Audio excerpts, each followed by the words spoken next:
स्वागत है आपका हमारे YouTube चैनल आवाज अदनान पर। उम्मीद करता हूं आप सब बहुत अच्छे होंगे। महाराष्ट्र चुनाव में असदुद्दीन ओवैसी की पार्टी ऑल इंडिया मिल्लत इत्तेहादुल मुस्लिमीन ने अपने 10 उम्मीदवार फाइनल कर दिए हैं। जी हां, एक पहले लिस्ट आई थी जिसमें 5 उम्मीदवारों को टिकट दिया गया था। अब दूसरी लिस्ट आ गई है, उसमें भी 5 उम्मीदवारों को टिकट दिया गया है। टोटल 10 उम्मीदवार अभी मजलिस ने तय करे हैं। अभी आगे और लिस्ट आएगी, आगे भी कैंडिडेट लड़ेंगे। तकरीबन ये माना जा रहा है 35 सीटें तो ऑल इंडिया मिल्लत इत्तेहादुल मुस्लिमीन चुनाव लड़ेगी 35 सीटों पर।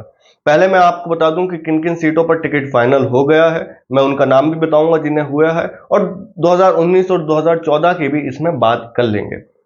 सबसे पहले औरंगाबाद ईस्ट से इम्तियाज जलील साहब को, जी हां, औरंगाबाद ईस्ट से इम्तियाज जलील साहब को टिकट हुआ।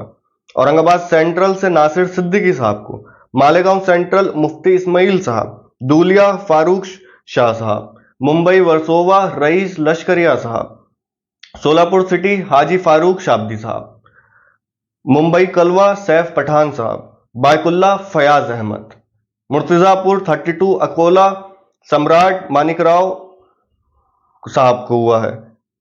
मिराज 281 सांगली महेश कुमार साहब को टिकट हुआ है। ये 10 ऑल इंडिया मिल्लत इत्तेहादुल मुस्लिमीन के उम्मीदवार हैं जिनको टिकट फाइनल हो गया है, अभी ये मैदान में जुट चुके हैं। और आपको बता दूं कि सोलापुर सिटी से हाजी फारूक शाब्दी साहब ने फॉर्म भी भर दिया है। जी हां, अब आप हैरान हुए होंगे कि यार एआईएमआईएम के जो वरिष्ठ नेता वारिस पठान साहब का नाम इसमें क्यों नहीं है। हैरानी की बात है कि बायकुल्ला का जब मैंने नाम लिया तो उसमें फयाज अहमद साहब का नाम क्यों आया। फयाज अहमद साहब ने तो पार्टी से को दरकिनार यानी कि पार्टी को छोड़ दिया था। अब फयाज अहमद साहब का नाम क्यों आया? तो फयाज अहमद साहब ने जो पार्टी को छोड़ा था, जो कि उनके समर्थन और इम्तियाज जलील साहब के समर्थन में जिद बहस हुई थी, उन सबको भुलाकर ऑल इंडिया मिल्लत इत्तेहादुल मुस्लिमीन को मजबूत करने के लिए अकबरुद्दीन ओवैसी साहब की मौजूदगी, अहमद बलाला साहब की मौजूदगी और इम्तियाज जलील साहब की मौजूदगी में पार्टी का दामन दोबारा थामा और उन्हें बायकुल्ला से टिकट हो गया है। अब वारिस पठान साहब क्या चुनाव लड़ेंगे, ये बड़ा सवाल है। तो अभी इस पर कोई बात नहीं हुई है, कोई चर्चा नहीं हुई है। वारिस पठान साहब ने ये कहा है कि देखेंगे, और हमारा तो यही मिशन है कि ऑल इंडिया मिल्लत इत्तेहादुल मुस्लिमीन मजबूत हो और हम मजलिस को मजबूत करने के लिए लगे हुए हैं। तो अहमद बलाला साहब जो कि एआईएमआईएम के तेलंगाना से विधायक हैं, उन्होंने कहा है कि अभी और भी नाम अनाउंस होंगे। ये तो 10 हुए हैं ना, अभी और भी होंगे, तो उनमें वारिस पठान साहब का टिकट हो सकता है। अभी भिवंडी ईस्ट रह गया, भिवंडी वेस्ट रह गया, ये सब हो गया। अब औरंगाबाद ईस्ट की बात करें, 2019 में और 2014 में दूसरे नंबर पर एआईएमआईएम के कैंडिडेट आए थे। जी हां, औरंगाबाद सेंट्रल से बात करें तो 2014 में औरंगाबाद सेंट्रल जीत हासिल करी थी ऑल इंडिया मिल्लत इत्तेहादुल मुस्लिमीन ने, लेकिन 2019 में रह गए कुछ हजार वोटों से और दूसरे पोजीशन पर आए थे। मालेगांव सेंट्रल की बात करें तो मुफ्ती इस्माइल काजमी साहब ने 2019 में जीत हासिल करी।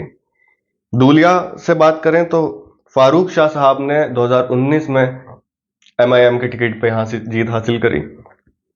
मुंबई वर्सोवा की बात करें तो अब्दुल हमीद शेख 2014 में लड़े थे और उन्हें 20,127 वोट मिला था, वो तीसरे नंबर पर आए थे। हालांकि 2019 में इस सीट से एआईएमआईएम नहीं चुनाव लड़ी थी। सोलापुर सिटी की बात करें तो हाजी फारूक शाब्दी साहब 2019 में लड़े थे और 2014 में कोई और कैंडिडेट थे, उस वक्त भी दूसरी पोजीशन पर आए थे। तो ये ऐसी ऐसी सीट हैं जहां पर एआईएमआईएम पहले से ही मजबूत है। जी हाँ, मजबूत तो है, जब सेकंड पोजीशन पर आई है तो जाहिर है मजबूत है, और कभी भी कुछ भी पलट सकता है, यानी कि आवाम किस पर भरोसा कर ले वो माना जा सकता है। मुंबई कलवा, यहां से 2014 में एआईएमआईएम के कैंडिडेट खड़े हुए थे, उनको 16,370 के आसपास वोट मिला था और थर्ड पोजीशन पर आए थे। 2019 में इस सीट से एआईएमआईएम खड़ी नहीं हुई थी। बायकुल्ला की बात करें तो बायकुल्ला में 2014 में एआईएमआईएम ने जीत हासिल करी। जीत हासिल करने के बाद 2019 में वारिस पठान साहब चुनाव हार गए। चुनाव हारने की वजह यह है, मैं देखें अगर वीडियो बनाता हूं ऑल इंडिया मिल्लत इत्तेहादुल मुस्लिमीन के, उसमें बनाता हूं कि मजलिस ये काम कर रही है, ये काम कर रही है, तो मैं मजलिस की सारी बातें बताता हूं जो कि हुई है आपको, मैं आपसे कुछ नहीं छुपाता हूं। जी हाँ, ये हुआ था कि वारिस पठान साहब बायकुल्ला से जब चुनाव लड़ रहे थे 2019 में, तो वहां के लोगों का ये कहना था कि वारिस पठान साहब ने काम नहीं करा है। यही असदुद्दीन ओवैसी साहब ने अपनी स्पीच में भी कहा कि जितनी उम्मीद थी उतना काम नहीं हुआ, मैं माजरत चाहता हूं, वारिस की तरफ से मैं माफी मांगता हूं। लेकिन इन फाशिस्ट ताकतों को रोकना है तो वारिस पठान को कामयाब करना होगा। हालांकि अवाम ने नहीं भरोसा करा। अब बाइकुल्ला से देखते हैं, फैयाज अहमद साहब को टिकट हुआ है, क्या वो AIMIM को जीत दिला सकेंगे इस सीट पर या नहीं? आप लोग मुझे कमेंट करके बताएं। फिर मुर्तिजापुर 32 अकोला, यहां से पहली बार चुनाव लड़ रही है ऑल इंडिया मजलिस इत्तेहादुल मुस्लिमीन। मिराज 281 सांगली, यहां से भी पहली दफा चुनाव लड़ रही है ऑल इंडिया मजलिस इत्तेहादुल मुस्लिमीन। अब 8 उम्मीदवार मुसलमान हैं तो 2 हिंदू भी हैं ऑल इंडिया मजलिस इत्तेहादुल मुस्लिमीन के उम्मीदवार। जी हाँ, ये भी गौर करने वाली बात है। जो लोग ये कहते हैं कि मजलिस इत्तेहादुल मुस्लिमीन तो सिर्फ और सिर्फ मुसलमानों को टिकट देती है, सिर्फ और सिर्फ मुसलमानों की भी बात करती है, ऐसा नहीं है। सबकी बात करती है, सबको लेकर चलती है। वो सो कॉल्ड सेकुलर पार्टीज की तरह नहीं है कि आप की जो 32 से 40 सीटों पर मुसलमानों का वोट बैंक होगा और आपको सिर्फ 10 से 18 टिकट थमा दिए, ऐसा नहीं है।